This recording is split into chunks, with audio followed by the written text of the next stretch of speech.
96쪽. 얘랑 같이 보고 답 확인해 볼게요. 자, 여기서는 이제 건물의 무게를 지탱하는 힘에 대해서 나왔네. 63 빌딩과 같은 빌딩은 진짜 높잖아. 근데 바람, 특히 강풍의 영향을 이제 많이 받는데 이 건물의 무게를 어떻게 이게 견딜 수 있을까? 이런 의문점을 풀어주는 요인 중에 세 가지 개념이 있는데 압축력, 인장력, 그리고 밴딩 모멘트가 있습니다.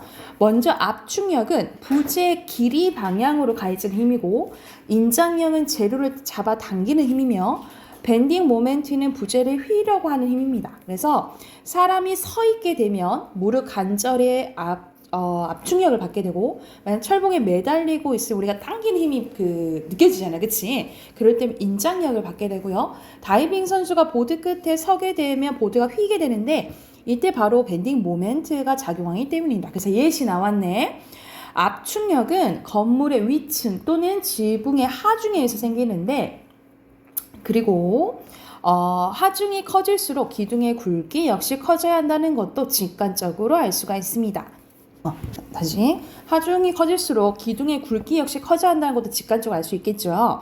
30층의 건물이라면 30층에 있는 기둥보다 1층에 있는 기둥이 더 굵어야 되는데 주어진 기둥 크기가 감당할 수 있는 것보다 더 무거운 하중이 실리면 당연히 무너지겠지, 밑에가. 즉 기둥에 주어진 압축력이 기둥에 감당할 수 있는 한계치를 넘어서면 기둥이 파괴된다 이 말이죠. 따라서 압축력을 받는 부재들은 길이가 길어지면 파괴 강도가 요구되는 것보다 굵은 재료가 사용됐는데 그 결과 부재에 사용되는 재료의 양은 많아지고 건물은 더 무겁고 둔하게 보인다라는 거죠. 그래서 이 건물의 압축력을 완화시키는 게 응용되는 게 두 번째 인장력이라고 할 수 있는데 자를 위에서 아래로 누르면 자는 휘게 되겠지만 만약 이걸 잡아당겼으면 멀쩡하겠지, 그치? 왜냐하면 인장력에 의해 버클링이 발생하지 않기 때문이라는 거예요. 인장력을 받는 부재들은 꼭 필요한 강도만큼의 굵기만 사용하면 되는데 아무리 부재의 길이가 길어도 관계가 없다는 거지, 당기는 거는. 그래서 줄과 같이 압축의 저항력을 갖지 못한 부재들은 압축력엔 전혀 저항할 수 없지만 인장력에는 꽤 쓸모있게 저항할 수 있습니다. 예를 들어서 다리 상판을 긴 줄로 이어 잡아당기는 사장교나 우리 다리 종류 중에 그렇게 막 줄로 이렇게 매달려져 있는 거 있잖아요. 그게 대표적인 예라고 보시면 되겠죠. 현수교 같은 교량은 줄의 인장력으로 다리 상판의 압축력을 완화시킨 경우라는 거죠. 그래서 또 이제 예시 나왔네. 그리고 밴딩 모멘트는 부재를 휘려고 하는 힘인데 플라스틱 자를 한 손에 잡고 옆으로 당겼을 땐 자가 휘게 되는 경우로 말합니다. 그래서 낚싯대에 고개가 걸리면 낚싯대가 엄청 휘게 되잖아요. 그쵸? 그래서 이게 지탱할 힘을 밴딩 모멘트라는데 이러한 밴딩 모멘트의 특징은 부재의 길이와 지점에 따라 크기가 달라진대요.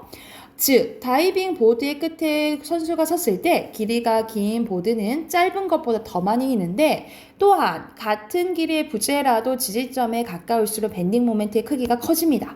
따라서 낚싯대의 밴딩 모멘트는 낚시꾼이 손으로 잡고 있는 부분이 가장 크기 때문에 손잡이 부분이 굵게 제작된다라는 거죠. 그러니까 여러분이 낚싯대 생각해도 우리 손잡이 가장 굵잖아, 그치? 그리고 점점 얇아지죠. 그래서 바람이 세게 불 경우를 대비해서 빌딩이나 건축물도 이런 원리를 참고하여 설계한다라고 보시면 되겠죠. 그래서 이상으로 이 세 가지 힘의 종류에 따라 건물의 디자인과 설계가 달라지고 그리고 건축에 소요되는 모두 달라진다. 재료의 종류와 양도 결정된다라고 보시면 되겠죠. 63빌딩의 날렵한 모습은 바로 이러한 힘이 역학적으로 조화되어서 사실 압축력만 있으면 엄청 둔하고 이렇게 보인다 했잖아요. 그치? 근데 인장력도 사용하고 밴딩 모멘트도 사용해서 이렇게 이제 멋진 건물을 만들게 되었다라는 이제 이야기를 생각하시면 돼요. 자, 그러면 1번부터 답 확인해 볼게요. 자, 여기서 언급된 내용이 아닌 것은 여기서는 건물 모양과는 인장력과 관계 없죠. 그치? 그러니까 그 인장력은 압축력을 완화시키는 데 응용된다 했잖아. 그치? 근데 이제 모양과는 이제 관련이 없다라고 보시면 되고요. 자, 가는 여기서는 버티는 거잖아. 그치? 밴딩 모멘트죠. 그리고 이건 당기는 건 인장력이죠. 그리고 압축력이니까 4번이네. 그리고 여기서 한계치의 치는 어디에 해당되겠어요? 1에 해당되겠죠. 그치? 한계치 말 그대로 값을 지닌 거니까 그러면 다른 것은 5번이겠죠?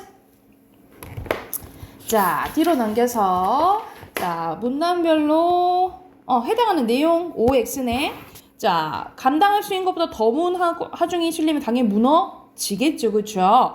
그리고 필요한 강도만큼 굵기만 사용하면 되겠죠. 그리고 멀어질수록 크기가 작아진다 했지. 그치? 그리고 밑에는 인장력을 사용해서 압축력 완화시킬 수 있다 했죠. 5예요. 그리고 서 있게 되면 압축력, 매달리면 인장력, 그리고 마지막에 밴딩 모멘트죠. 여기도 너무 쉽다. 빈칸 그치? 인장력, 그리고 휘려고 쓰시면 되겠죠. 됐을까요?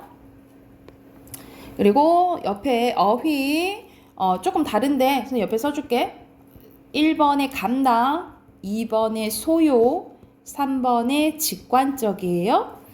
그리고 여기서는 사이시온이라는데 우리가 사이소리 현상은 선생님들 저번에 한번 설명해 줬는데 고유어와 고유어 사이에 된 소리나 니은 소리가 나거나 니은이 나면 사이시옷이 들어가요. 또는 고유어 플러스 한자어도 가능해. 근데 한자어 플러스 한자어는 안 돼요. 그래서 여기서는 우리가 낚싯대 뒤에 된 소리 나지, 그치? 그래서 여기서는 사이쇼 들어가고요. 그리고 뒤에는 낚시꾼 그냥 뒤가 이거는 원래 된 소리잖아, 그치? 그럼 사이쇼에 들어갈 필요가 없는 거죠. 그냥 낚시꾼이에요. 이해됐을까요? 자, 두 번째 거 가볼게요. 과학 마지막 질문이네요. 물고기가 무리 지어 다니는 이유에 대해서 나옵니다. 자, 무리를 지어 몰려다니는 송사리들의 움직임은 명령에 따라 움직이는 군대처럼 일사불란한데요. 피라미드는 개울에 빠른 물살에도 불구하고 유연한 봉작으로 무리지어 다닙니다. 이처럼 물고기들이 무리짓는 광경은 민물에서뿐만 아니라 바다에서도 얼마든지 볼 수 있는데 그래서 어부들은 한 번에 투망 작업으로 수천 마리의 물고기를 낚을 수 있습니다. 그런데 이런 위험에도 불구하고 물고기들은 왜 무리지어 다닐까 하고 의문 제기한 거야. 자, 두세 마리에서 수백 마리 이런 물고기들이 무리지어 일제히 헤엄칠 때 멀리서 보면 하나의 생물체 같은데 여러분 막 TV에서 보면은 이렇게 많이 좀 보였죠? 막 무리지어 다니는 거. 무리 안에서는 일정한 우두머리가 없습니다. 그래서 우리가 보통 맨 앞에 있는 애들이 맨 앞에 있는 애 따라가는 걸까? 하지만 아니라는 거지. 무리가 오른쪽이나 왼쪽에 선회할 때는 측면에 있는 개체들이 무리를 선도를 한대요. 물고기들이 무리를 이룰 때 동원되는 감각 중 중요한 것은 시각과 옆줄 감각인데 그래서 시각과 옆줄 감각에 대해서 나옵니다.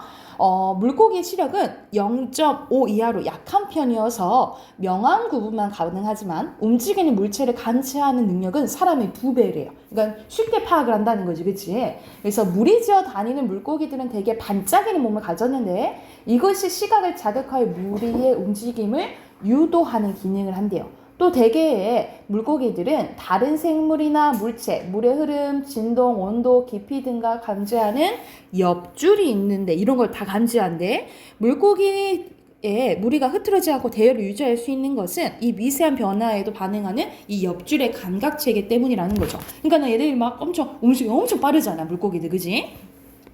이 무리 안에서 각 개체들은 에너지 소비를 최소한 줄일 수 있는데 어떻게 줄 수 있냐? 동료들이 사용한 에너지를 효율적으로 이용할 수 있는 지혜 덕택입니다. 개체마다 중앙이 굳고 머리의 끝과 꼬리 끝이 차츰 가늘어지는 체형을 이용하여 자기 뒤로 물의 소용돌이를 이렇게 만드는데 물고기들은 이것을 이용하여 별로 힘들이지 않고도 단거리를 이용해 갈 수 있습니다.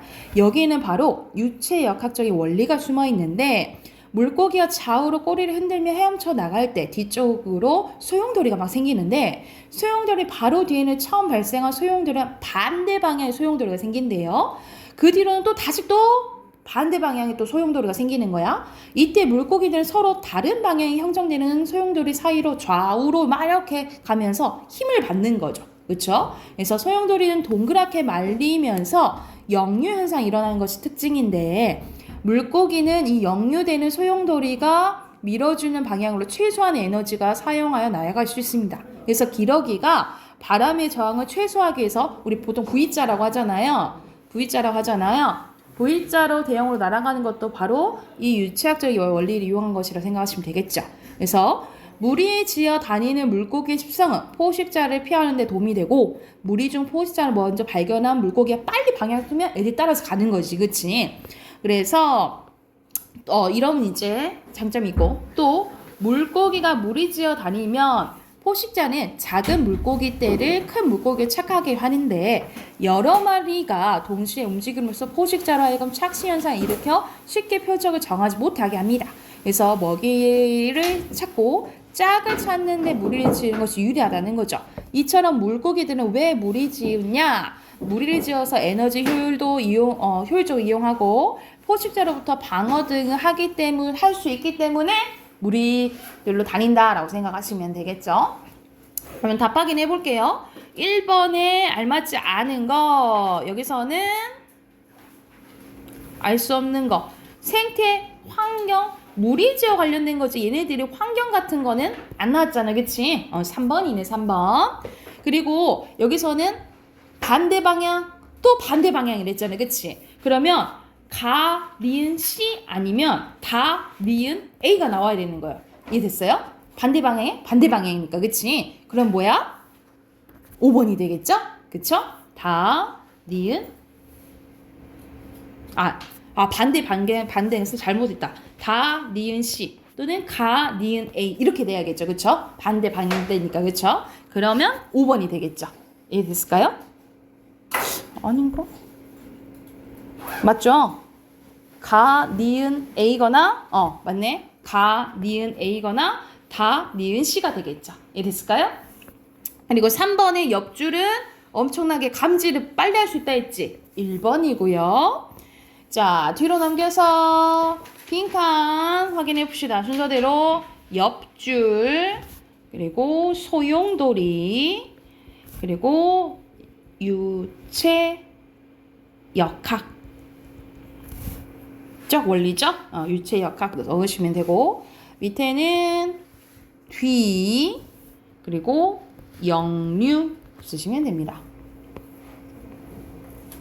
그리고 밑에 옆줄 감각 그리고 포식자예요.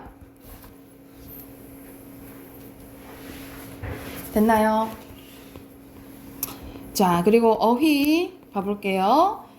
순서대로 이것도 조금 다르거든요. 대형, 그리고 역류, 저항, 파장이고요.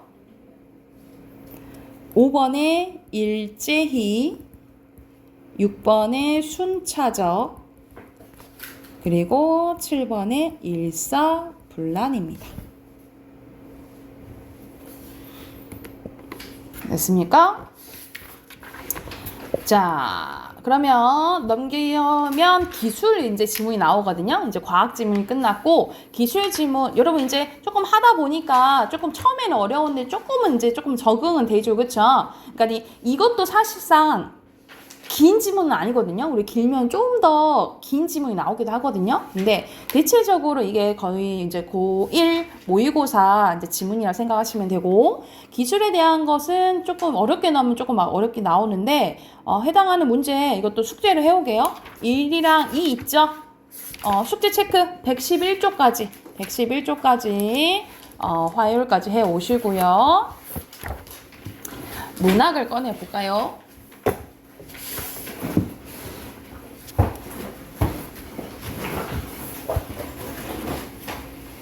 문학은 102쪽입니다. 해보시면 돼요. 그래서 여기서는 전체적인 한번 줄거리 한번 봐볼게요. 자, 발단 그레고르 잠자라는 이제 인물이 주인공인데 어느 순간 일어나니까 자기가 한 마리 갑충으로 변해버려 있는 거예요. 그래서 벌레로 변해버려 있는 거야. 상점 판매원으로 일하는 그레고르는 어느 날 아침 자기가 흉측한 벌레로 변해 있다는 걸 알아차립니다. 출근하지 않은 그레고르를 찾아온 직장 상사와 가족들은 문 밖으로 나온 그레고르 모습을 보고 크게 놀라게 되는데 벌레로 변해버린 그레고르에 대해서 가족들은 처음에는 연민, 동정, 불안감, 그리고 혐오 등 복잡한 심경을 느끼는데 그레고르는 가족들이 불편하지 않도록 노력은 하지만 의사소통이 되지 않아 어려움을 겪습니다. 그러던 어느 날 그레고르의 방에 있는 가구들을 옮기다가 그레고르는 등장해 어머니가 놀라 기절하고 아버지가 그레고르에게 사과를 던져서 그레고르는 상처를 입게 돼요. 그레고르는 등에 난 상처 때문에 움직임이 크게 둔화됩니다. 그러니까 아프게 돼. 그레고르가 더 이상 일을 할 수 없게 되자 아버지는 은행 수의를, 어머니는 자파상의 바느질을, 누이 동생은 바이올린 공부된 상점의 판매원이 됩니다. 그러니까 거의 그레고르 때문에 이제 가족들이 잘 살다가 각각 일을 하게 된 상황이라고 생각하시면 되겠죠. 그리고 가족들은 바쁜 생활 속에 그레고르는 점점점 방치가 됩니다. 세 명의 사내가 하숙을 시작합니다. 그러나 이들 앞에서 누이 동생은 바이올린 연주하는 것을 들어간 그레고르 사내들은 처음 그러니까 그레고르가 있었던 걸 몰랐던 거야. 이 하숙생들은. 그래서 사내들은 크게 화를 내고 가족들은 그레고르를 더욱더 원망하게 됩니다. 날이 갈수록 상처가 깊어지는 그레고르는 결국 쓸쓸하게 죽음을 맞게 되는 거예요. 다음날 아침 청소를 하던 파출부가 그레고르를 죽은 것을 확인하고 가족들이 알리는데 가족들은 그레고르의 죽음을 슬퍼하기는커녕 오히려 다행이라고 평안을 되찾고 전차로 교회를 산책을 나갑니다. 그러니까 아예 이제 잊혀지게 된 거지. 그래서 약간 여러분 그런 거 들어봤어? 질문 같은 거 막 하더만 조금 유행이 지나긴 했는데 갑자기 이제 사랑하는 연인이나 막 이렇게 가족들한테 내가 만약 바퀴벌레로 되면 어떻게 할 거야? 하고 이제 물어봐가지고 T인지 F인지 막 해서 이제 물어보더라고요. 그러니까 예를 들어서 이제 물어보는 거지. 내가 준서가 이제 엄마한테 물어보는 거지. 엄마 내가 바퀴벌레 되면 어떻게 할 거야? 하면은 그래서 키울 건지 아니면 바퀴벌레니까 죽여야지 뭐 이렇게 나올 수도 있는 거고 하여튼 뭐 그런 건데 진짜 이제 상상만으로 만 있었던 일이 이제 실제로 일어났을 때 사람들이 어떻게 반응을 할까에 대한 이야기라고 생각하시면 되겠죠. 그러면 본문 한번 봐볼게요. 본문은 첫 번째 바로 벌레로 바뀌었을 때 지금 상황을 생각하시면 돼요. 어느 날 아침 뒤숭숭한 꿈에서 깨어난 그레고르 잠자는 자신이 침대에서 흉측한 모습이 한 마리의 갑충으로 변한 것을 알아차립니다. 그래서 여기서는 시점이 전지적 작가 시점이에요. 3인칭이죠. 이름을 이렇게 나오니까. 그는 철갑처럼 딱딱한 등을 대고 침대에 누워 있었다. 머리를 약간 들어보니 아치형의 각질 부분들이 나누어진 불룩하고 솟은 갈색의 배가 보였는데 금방이라도 줄을 흘러내릴 것 같은 이불은 배의 높은 부위에 가까스로 걸쳐져 있었다. 몸뚱이에 비해 애처로울 정도로 가느다란 수많은 다리들이 그러니까 다리가 이렇게 많은 그걸로 바뀐 거야. 그의 눈앞에 어른걸음이 할 일 없이 버둥거리고 있었다. 나에게 대체 무슨 일이 생긴 걸까? 그는 생각했대요. 이게 꿈은 아니었다. 좀 작긴 해도 사람이 살기에 손색이 없는 그의 방은 낯익은 사면에 벽에 조용히 둘러싸여 있었는데 풀어헤쳐놓은 옷간 견본 모음집이 펼쳐져 있는 탁자 위에는 잠자는 원래는 이제 출장 영업사원이었는데 그가 얼마 전에 그림이 많이 들어있는 잡지에서 오련해 아기자기한 금박 액자 끼워놓은 그림이 놓여 있었다. 그림에는 모피 모자를 쓰고 모피 목도리를 두른 숙녀가 반듯한 자세로 앉아 있었는데 그녀는 그림을 보는 사람을 향해 팔뚝을 온통 가리는 묵직한 모피 토시를 들여 보이고 있었대. 그래서 자기 지금 방 안에 지금 묘사하는 걸 생각하시면 되겠죠. 그러고 나서 그레고르는 창문 쪽을 눈길을 돌렸다. 그런데 우중충한 날씨에 그의 기분은 더할 나위 없이 울적해졌는데 창문에 함석판을 후두둑 두들기는 빗방울 소리가 들려왔다. 잠을 약간 더 자서 이런 말도 안 되는 생활을 죄다 잊어버리는 게 어떨까? 하고 생각했으나 그는 도저히 실행에 옮길 수 없는 일이었는데 그는 오른쪽으로 누워 자는 버릇이 있었지만 지금 상태로는 그런 자세로 누울 수 없었기 때문이다. 그러니까 아마 이제 등 부분이 딱딱한 이제 갑종으로 변했으니까 이렇게가 안 되는 거지, 그치? 이 자세가 안 되는 거예요. 그래서 몸을 오른쪽으로 돌리려 아무리 해도 다시 제자리 이렇게 된다는 거지. 와, 그는 생각했대. 어쩌다 이런 고달픈 직업을 택했단 말인가. 그러니까 자기가 그 영업사원이라 했잖아. 갑자기 그 생각을 해요. 날이면 날마다 여행이나 다녀야 하다니 사무실에서 근무하는 것도 업무상 스트레스가 너무 심하다. 그러니까는 얘는 엄청 스트레스를 많이 받아오면서 살아왔던 사람이었던 거야. 게다가 여행을 하다 보면 골치 아픈 일이 한두 가지가 아니야. 기차를 제대로 갈아타려고 신경 쓰는 일, 불규칙하고 형편없는 식사, 상대가 늘 바뀌는 탓에 결코 지적될 수 없고 진실될 수 없는 만남 따위들, 이 모든 것을 왜 악마가 잡아가지 않는지 모르겠다. 그는 배 위쪽에 약간 가려운 것을 느꼈는데 머리를 더 잘 쳐들 수 있도록 그는 등으로 몸을 밀면서 느릿느릿 침대의 기둥 쪽으로 더 가까이 다가갔다.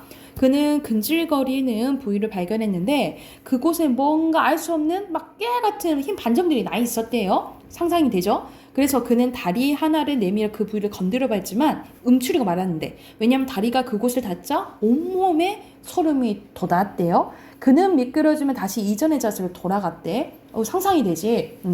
그래서 이 커다란 벌레로 변해버리고 그 다음 쪽으로 하면 어떤 상황으로 이제 바뀌냐면 그 세 남자의 하숙을 해줬다 했잖아요. 그치? 그 하숙생들이 그 여동생의 바이올린 이제 연주를 감상하고 있었는데 그때 이제 그레고르가 자기도 이제 듣고 싶어갖고 나왔다가 발견하게 된 거예요. 잠자시에 가운데 사내가 아버지 향해 소리를 질렀대. 그러고는 더 이상 아무 말도 하지 않고 천천히 앞으로 기어나오고 있는 그레고르를 손가락 가리켰다는 거예요.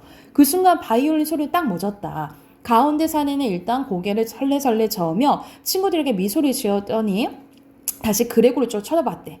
아버지는 그를 내쫓는 일보다 우선은 하숙인들을 진정시키는 일이 더 시급하다고 생각하는 모양이었다.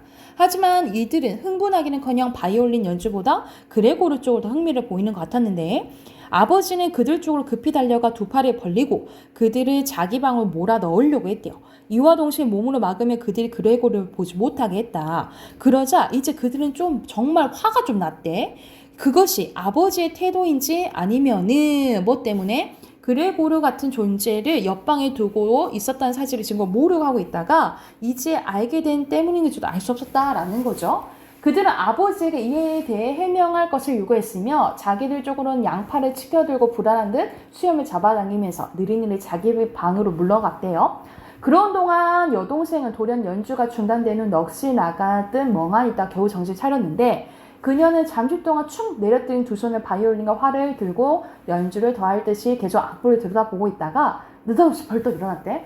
그러고는 호흡이 곤란해 가쁘게 숨을 몰아쉬고 아직 안락앉아 있는 어머니 무릎에 악기를 내려놓고는 하숙인들의 묵는 옆방을 달려갔는데 그들은 아버지가 재촉하는 바람에 평소보다 이르게 자기들 방으로 다가가고 있었다.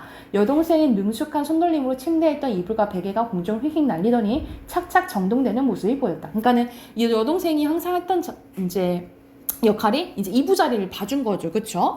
하숙인들이 아직 방에 도달하기 전에 그녀는 잠자리 정도를 마치고 방에서 미끄러질 빠져나왔대. 아버지는 세입자에게 의당 베풀어야 할 존경심마저 깡그리 잊어버릴 정도로 다시 자기의 고집에 사로잡혀 있는 것 같았다. 그가 계속 다그치며 몰아붙이자 급기야 가운데 사내는 벌써 방문에서 발이 쾅쾅 굴러 아버지를 멈춰 세웠대. 이런 식으로 하면은 난 선언하겠어. 이 집 상황이 이렇게 역겨우니 말입니다. 당장 이 집에서 나가겠소. 물론 지금까지 진행 기간에 대한 방세는 한 푼도 지불하지 않을 거요. 오히려 당신들에 대해 손해배상 청구를 해야지 신중히 생각해 볼 작정입니다. 청구 사유는 쉽게 찾을 수 있을 거고요. 그냥 해보는 말이 아닙니다. 우리 당장 나가겠어 하고 이제 날린 거야. 그러니까는 지금 이제 가족들 입장에서는 하숙해서 이제 돈을 벌려고 했었던 거잖아, 그치? 근데 이제 돈도 하나도 못 받았고, 그리고 자꾸 이제 저 그레고르 때문에 방해를 받는다고 생각을 해요. 그래서 한 장 넘겨보면 뭐라고 이제 하냐면 이제 여동생이 우린 저것에서 벗어나야 해요 라고 해. 여기서 저것 동그래 해놓자. 그러니까 저것은 누굴 가리키는 거야? 자기 오빠인 그레고르를 가리키는 거예요. 그러니까 이제 그레고르라고 생각을 해야 안 해. 더 이상 그레고르를 가족으로 생각하지 않는 모습을 보이고 있다라고 보시면 되겠죠. 이것을 저것이란 호칭을 통해서 할 수 있다라고 생각하시면 돼요. 여동생은 이제 아버지에게만 말했대. 어머니는 기침하느라 아무 소리도 듣지 못했기 때문이다.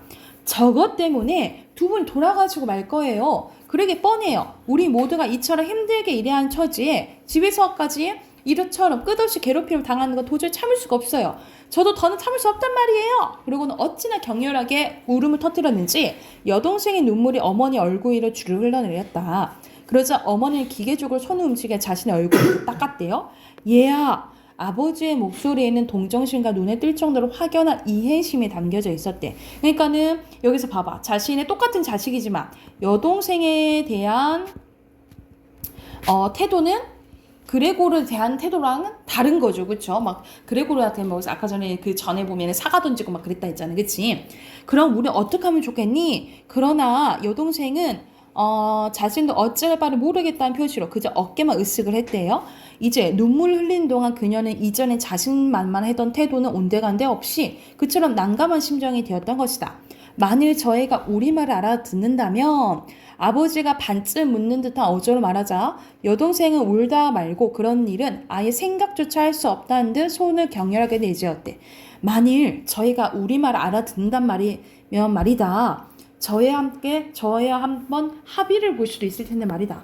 그런데 저렇게 내쫓아해요. 왜냐면 생각은 그레고르지만 당연히 벌레니까 말이 못하잖아. 그치? 그 의사소통이 안 되는 이제 상황인 거야. 내쫓아야 해요. 여동생은 소리쳤대. 그렇게 할 수밖에 없어요, 아버지. 저게 오빠라는 생각을 버려야 해요. 우리가 오랫동안 그렇게 생각해왔다는 게 바로 우리의 진짜 불행이에요. 하지만 저게 어떻게 오빠일 수 있겠어요? 저게 오빠라면 인간이 자기 같은 짐승과 같이 살 수 없다는 걸 알아차리고 제발로 나갔을 거예요. 그렇다면 우리 곁에 오빠는 없지만 우리가 살아가면서 계속 오빠에 대한 추억은 소중히 간직할 수 있었을 텐데요. 그러니까는 저게 자꾸 있어서 오빠에 대한 추억도 없어졌다라고 이제 얘기를 하는 거죠. 그런데 저 짐승은 이제 짐승이라고 하죠, 표현을. 우리를 쫓아다니면 못 살고 하수인들 쫓아다니면 하수인들을 쫓아내면서 이 집을 온통 독차지하고 들어앉아 우리 길거리 안에 안개하는 게 분명해요. 저것 좀 보세요, 아버지.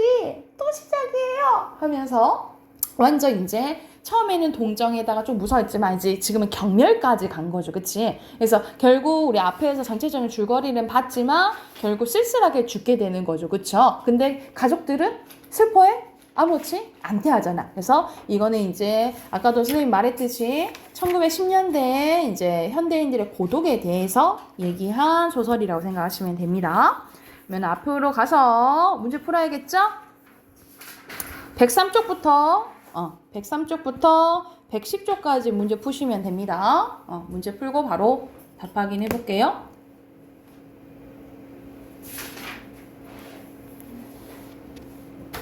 답 확인해 봅시다. 자, 여기서 103쪽 순서대로 O 정석과 안 돌봤죠?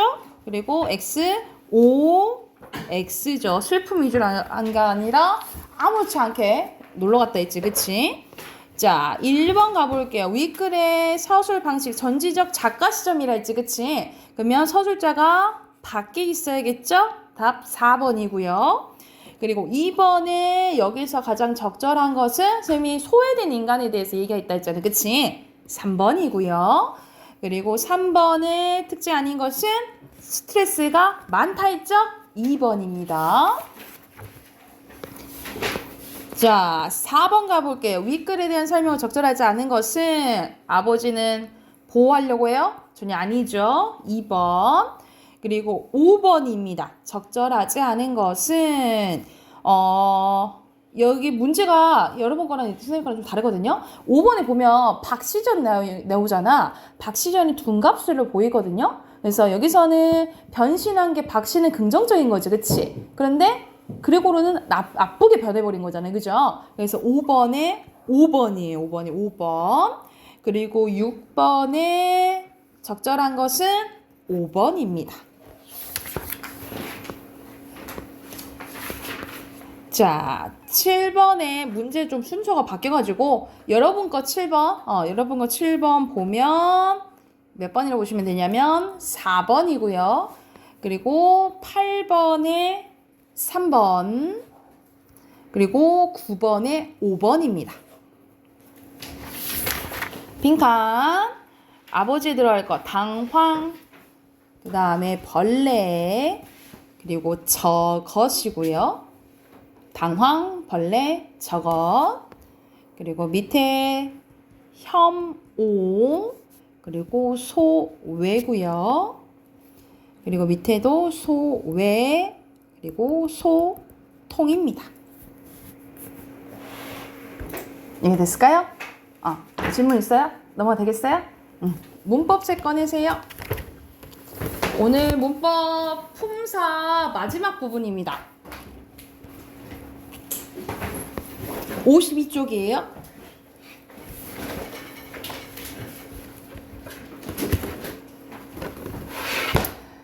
자, 52쪽 봐볼게요. 자, 우리가 앞에서 했던 게 체언했고요. 그리고 수식어, 꾸며주는 말, 그리고 활용하는 거 용언했어요. 그리고 오늘 할 게 관계언이랑 독립언합니다. 그러면 우리가 구품사인데 9개가 이제 끝나. 자, 먼저 이 관계어는 조금 외울 게 있어요. 외울 게 있는데 잘 봐야 돼. 관계어는 문장에서 단어들의 문법적인 관계를 나타내는 말로, 그러니까 단어들이 이렇게 따로 노는데 이 단어와 이 단어의 관계를 만들어주는 게 조사라고 생각하시면 돼요. 그래서 조사가 있는데 조사는 형태가 변하지 않는 불변어지만 예외적으로 서술격 조사 2단은 가변어입니다. 얘는 변해요. 그러니까 원래는 다른 조사들은 다 뭔데? 불변어야. 그런데 서술격 조사 2단은 뭐야? 가변어다 라고 생각을 하시면 되고요. 형태가 변한다고. 그리고 홀로 쓸 수 없으면 반드시 다른 말이 붙었어야 되고요. 주로 체언이랑 짝꿍이라 했지? 주로 체언에 결합하지만 용언, 부사, 다른 조사랑도 결합해요. 근데 결합 안 하는 게 있어? 두 가지. 관형사와 감탄사랑은 결합해 안 해? 결합 안 한다라고 외워두시면 돼요. 조사는 관형사랑 감탄사랑은 결합하지 않아요.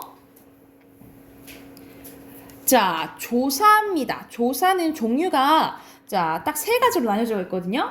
격조사, 보조사, 접속조사. 어떻게 나뉘어진다고? 격조사, 보조사, 접속조사인데 이 격조사를 잘 보셔야 돼요. 격조사는 말 그대로 자격을 부여해준다라고 생각하시면 돼요. 자격을. 그러니까 예를 들어서 봐봐. 예를 들어서 토끼, 당근 먹었다. 이렇게 해버리면 그래 뭐 얼추 내용은 뭐 이렇게 추측 가능하겠죠. 그쵸? 근데 토끼, 가가 있어야지 주어. 당근을 을이 있어야지 목적인 걸 알 수가 있겠지. 그치? 이런 식으로 체언이 이렇게 붙어서 자격을 부여해주는 게 격조사라고 생각하시면 돼요. 그래서 선생님 아까 전에 이걸 뭐라 했어? 토끼가 주어라고 했고 당근을 뭐라고 했어? 목적어라고 했지. 이렇게 어로 끝나는 게 문장 성분이에요. 이 문장 성분 역할을 만들어주는 게 뭐야? 격조사라고 생각하면 돼. 그러면 근데 문장 성분에 대해서 알아야 되는데 문장 성분 잠깐 선생님 설명해 줄게. 문장 성분에는 7가지가 있어요. 주어, 서술어, 그리고 목적어, 보어가 있고, 그리고 관형어, 부사어, 이렇게 독립어, 이렇게 7가지가 있어요. 근데 이거 역할을 만들어주는 게 선생님 격조사라고. 그래서 예를 들어서 주어를 만들어줘요. 아까 전에 봐봐. 토끼, 가가 붙어서 얘가 주어가 됐지. 그치? 그래서 이 가를 뭐라 하냐면 주격조사. 주어를 만들어주는 주격조사라고 해요. 주격조사. 그래서 주격조사에 있는 이 가. 그리고 서술어를 만들어주는 아까 선생님 서술격 조사만 형태 변한다 했지? 그래서 서술격 조사를 이다 하나 있고요. 목적어를 만들어주는 거. 아까 전에 당근, 을 붙었잖아. 그치? 그래서 을이 목적격 조사고요. 목적격 조사. 보어는 보충해 주는 말이라 생각하시면 돼요. 그래서 예를 들어서 준서가 의사가 되었다. 라는 문장이 있다 치면 준서가 주어, 되었다가 서술어. 이 의사가가 예를 들어서 이 의사가가 없으면 준서가 되었다 하면 부족하지. 그치? 이 보충해주는 말이 의사가예요. 이게 보어야. 근데 뭐가 붙었어? 가가 붙었지. 가가. 그래서 이 가가 또 보호격 조사예요. 선생님 주격 조사랑 형태가 똑같은데요? 똑같아. 근데 어디 앞에서만? 되다, 아니다, 앞에서만 보호격 조사라고 생각하시면 돼요. 보호격 조사. 그리고 관형어를 만들어준 거 하나 있어. 이건 외우셔야 돼요. 의가 관형격 조사예요. 의가 관형격 조사. 그래서 예를 들어서 원희의 집 했을 때 원희가 집 꾸며주잖아, 그치? 이 관형어 역할하도록 만들어준 게 의라고 생각하시면 돼요. 이게 관형격 조사고 부사격 조사는 엄청 많아요. 대표적으로 에게, 으로, 점점 이건 외울 필요 없어. 나머지 거 외우고 나머지는 부사격 조사라고 생각하면 돼. 그리고 독립어는 준서야 했을 때 민재야 라고 했을 때 뭐뭐야 야 이렇게 부르는 거 있죠.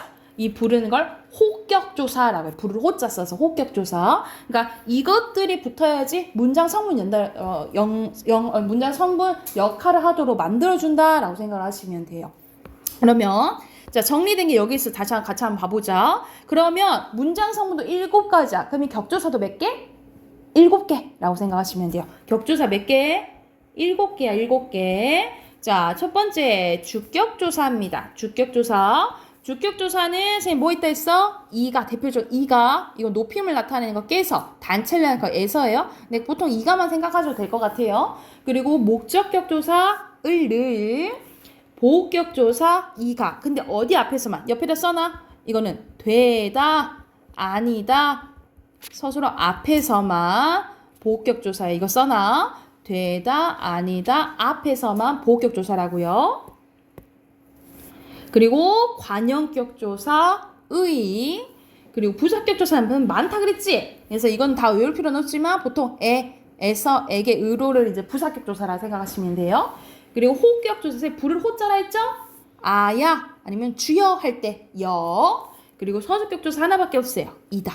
이거는 외우셔야 돼요. 7개. 자, 주격조사 이가, 목적격조사 을을, 보격조사 되다 아니다 앞에서 이가, 관형격조사 의, 부사격조사 에서 에게 의로.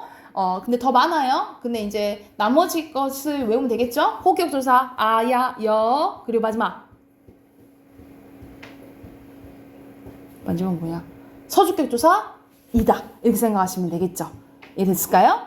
그러면 격조사 끝. 격조사 끝.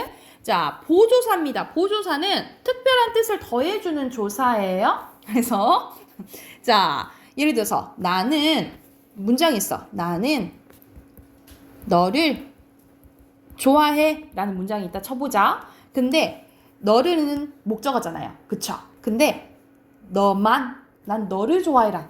너만 좋아해는 다르지, 그치? 나만은 한정. 나는 너는 좋아해. 조금 어감 좀 이상하죠? 그치? 그래서 대조. 그리고 너도 좋아해. 역시 너 여기서 요는 존대를 나타내는 보조사예요. 여러분 봐봐. 먹어랑 먹어요 존댓말이지, 그치? 이때 요가 보조사라고 생각하시면 돼요. 존대의 보조사예요. 그리고 나는 너부터 너까지 좋아해. 이래서 대표적으로 보조사는 만, 은는, 도, 요부터까지 기억하시면 되고요. 마지막 접속조사입니다. 접속조사는 두 단어를 같은 자격으로 이어주는 조사예요. 선생님 같은 자격으로 이어주는 게 뭐예요? 예를 들면 나는 사과와 예심 써놓자 배를 샀다 라는 문장이 있어요. 그러면 전체적으로 봤을 때 나는이 주어, 사과 배를이 목적어, 샀다가 서술어예요. 그쵸? 근데 여기 와 있지. 이 와가 사과와 배를 연결해서 같은 뭐로 만들어주는 거야? 같은 목적어로 만들어주는 거잖아. 그치? 이게 같은 자격을 만들어주는 거라 생각하시면 돼요. 같은 목적어로 만들어주어서 이어주는 게 뭐다? 접속조사 와다 라고 생각하시면 돼요. 그래서 대표적으로 접속조사에는 과와 하고 이랑이 있다 라고 보시면 됩니다. 그러니까 그걸 봐야 돼. 같은 목적어나 같은 주어나 이런 걸 만들어주는지를 봐야 돼. 그게 접속조사라고 생각하시면 돼요. 다시 한번 조사에는 3가지 뭐 있다? 격조사, 보조사, 접속조사. 그리고 격조사는 새 자격 만들어주는 거예요. 특히 문장 성분 만들어주는 거라 했지, 그치? 무슨 만들어주는 거라 했지? 그래서 총 몇 개? 7개. 그렇지? 총 7개예요. 자, 그러면 조사 끝이야. 자, 밑에 독립원 가볼게. 독립원 너무 간단해. 우리가 에그머니나 여보세요 감탄사라고 배웠죠, 그치? 이거예요. 자, 감탄사입니다. 감탄사. 형태가 변하지 않는 불변어고요. 조사, 결합 한다고 안 한다고? 안 한다고. 그리고 단독으로 문장 이룰 수 있고 생략해도 문장 성립합니다. 상관없다 이 말이야. 그래서 보통 놀라, 부름, 대답을 나타낸다라고 생각을 하시면 돼요. 이해가 됐을까요? 자, 그러면 바로 문제 풀어볼게요. 자, 옆에 53쪽 있죠? 53쪽부터 55쪽 지금 바로 풀어요. 풀고 답 확인할게요.